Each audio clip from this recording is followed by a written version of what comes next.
घुमा लेते हैं ताकि गुरु जी को पता ही नहीं चले कि चेला हमको देखा है। आजकल के बच्चे जानते हैं क्या सोचते हैं, अरे माता पिता तो बुद्धू नंबर 1 है, इनको क्या पता, पढ़ाना तो चुटकी का खेल है। लेकिन उनको पता ही नहीं है, उन बच्चों को पता ही नहीं है कि ये वो तेरे माता पिता हैं। तू अभी दुनिया देखने को तैयार हो रहा है, वो सारी दुनिया देख चुके हैं।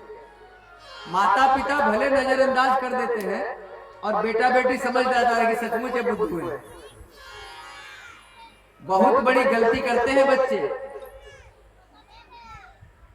यदि तुम्हारा पिता टिप्पा छाप भी है और तू एमए बीए की डिग्री लिया है तो तब भी याद रखना वो तुमसे ज्यादा ज्ञानी है, तुम्हारी हर हरकत को पकड़ रहा है, भले वो नजरअंदाज कर रहा है, भले वो। अरे बेटा मोबाइल में क्या देख रहा है, अरे पिताजी मैथमेटिक्स का प्रश्न उत्तर खोज रहे हैं। पिता भी समझ जाता है कि हाँ बेटा झूठ बोल रहा है, लेकिन पढ़ाने से बच्चे बाज नहीं आते हैं। माता पिता को खूब पढ़ा रहे हैं आजकल के बच्चे, समझते हैं कि ये लोग कुछ जानता ही नहीं।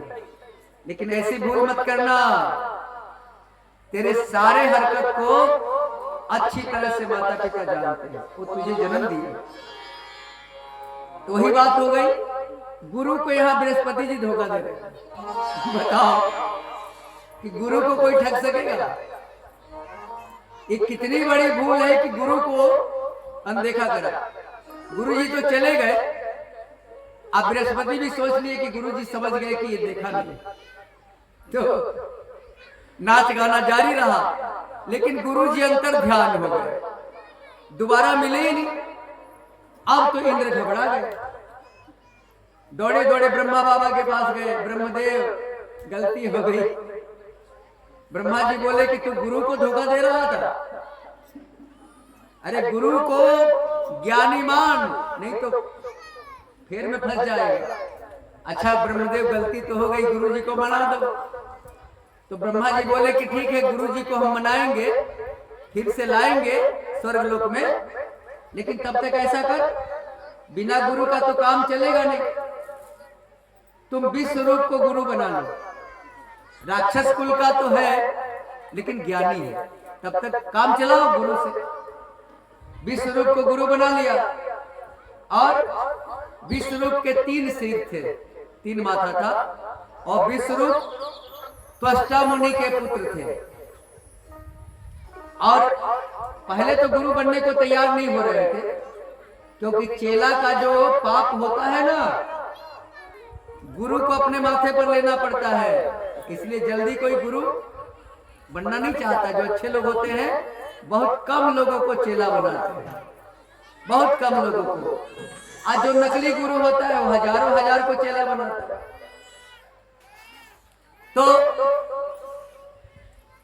पहले तो विश्वरूप ने मना किया, बाद में अन्य विनय करने पर गुरु पद स्वीकार किया और नारायण कवच का पाठ इंद्र को बताया। विश्वरूप नारायण कवच। एक दिन हवन हो रहा था, तो विश्वरूप हवन करा रहे थे इंद्र से।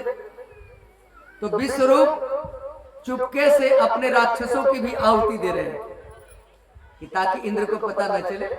राक्षस कुल के थे, इंद्र को पता चल गई।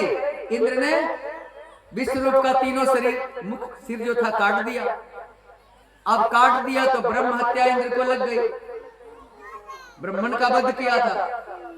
तो अपने ब्रह्म हत्या को इंद्र ने 3-4 लोगों को बांट करके पाप से मुक्त हो गए। औरत को एक हिस्सा रजस्वला धर्म में दे दिया, एक हिस्सा समुद्र में फेन के रूप में दे दिया, एक हिस्सा पृथ्वी को ऊसर भूमि के रूप में दे दिया, और एक हिस्सा वृक्ष से गोंद के रूप में दे दिया। यानी अपने ब्रह्म हत्या को 4 लोगों को देकर के इंद्र बच गए। अब त्वष्टा मुनि को क्रोध हुआ कि मेरे बेटा को पहले गुरु बनाया, अब बाद में मार दिया। इंद्र को मारने के लिए त्वष्टा मुनि एक यज्ञ करने लगे कि इंद्र को ही खत्म कर देंगे। यज्ञ में थोड़ी गड़बड़ी हो गई, एक विशाल राक्षस प्रकट हो गया जिसका नाम हुआ वृत्तासुर। वृत्तासुर को त्वष्टा मुनि ने कहा जाओ इंद्र को समाप्त कर दो। अब इंद्र को समाप्त करने के लिए वृत्तासुर चला। इंद्र घबरा करके ब्रह्मा के पास गए, ब्रह्मा जी विष्णु के पास गए, वृत्तासुर से बचाओ। तो भगवान विष्णु ने कहा कि वृत्तासुर से एक ही आदमी बचा सकता है, ऋषि दधीची। दधीची की हड्डी यदि लाई जाए और उससे वज्र बने तो वृत्तासुर मरेगा। दधीची की उम्र 32 वर्ष की थी उस समय, यानी जो गाय के दूध पर ही जीवन को बिताया है उसका नाम दधीची। सारे देवता दधीची के पास गए, विनती किया कि महाराज अपनी हड्डी दो, हथियार बनाएंगे। दधीची बोले कि ऐसा भी होता है क्या, तुम हमें मरने के लिए कह रहे हो। इंद्र भगवान बोले कि थोड़ी संकट आ गई है, यदि आप मेरे संकट पर विचार करोगे तो हमें मना नहीं करोगे। और तब दधीची ने अपने पूरे शरीर पर गुड़ का लेप लगाया, गुड़ का, घी का, और जानवर चाट गए, हड्डी बची, हड्डी से वज्र बना। और उसी दधीची के हड्डी से धनुष भी बना था, पिनाक। उसी दधीची के हड्डी से कृष्ण की बंसी भी बनी थी, कृष्ण की बंसी। तो वही वज्र इंद्र को दिया गया और तब वृत्तासुर से मुकाबला हुआ।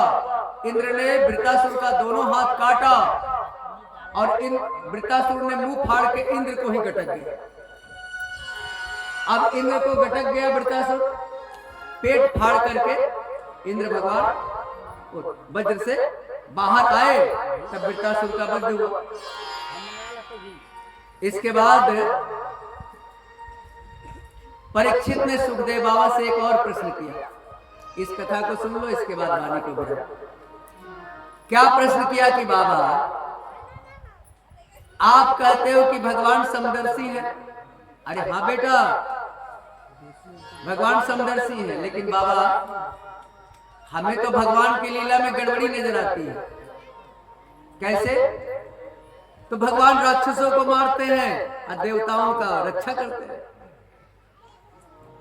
एक बार राक्षस लोग भगवान से पूछे कि भगवान हम जब हल्ला गुल्ला करते हैं तो तुम आते हो धरती पर, हम उत्पात मचाते हैं तब तो तुम आते हो। भगवान बोले हाँ भैया तेरे उत्पात से आते हैं, तो पहले मेरा कल्याण करो। राक्षस बोले, तो भगवान बोले कि भजन करो। बोले वाह भगवान, हमसे भजन, तुम भजन कराओगे? भजन नहीं होगा, भजन नहीं करोगे, पहले उद्धार चाहिए। हाँ, बिना भजन का? हाँ, तो जाओ हमसे बैर करो। हमको गाली दे सकते हो? हाँ भगवान, आपको हम गाली दे सकते हो। हमसे लड़ाई कर सकते हो? हाँ, एकदम दो हाथ करेंगे। तो जाओ तुम लड़ाई करना, गाली देना, हम तेरा उद्धार करेंगे। तो भगवान से कोई नाता जोड़ो, लेकिन जोड़ लो, तेरा उद्धार हो जाए। तो एक कथा सुनाया कि सुनो, राक्षस कुल में भी भगवान के भक्त हुए। कौन सी कथा है बाबा बोल? अरे हिरण्यकश्यपु का एक परिवार था, उसमें प्रहलाद हुए। हिरण्यकश्यपु दो भाई था, एक भाई हिरणाक्ष जिसको वराह रूप में भगवान ने मारा। आज जब हिरणाक्ष को मारा तो हिरण्यकश्यपु भगवान का कट्टर बैरी हो गया। मंदराचल में जाके तपस्या किया, भगवान प्रकट हुए, वरदान मांगा कि हमको ऐसा वरदान दो कि हम अमर हो जाए। ब्रह्मा जी बोले बेटा अमर तो हम भी नहीं है, तो हम तुझे अमर कहां से करें? दूसरा वरदान मांग। तो दूसरा वरदान मांगना शुरू किया कि ना दिन में मरे न रात में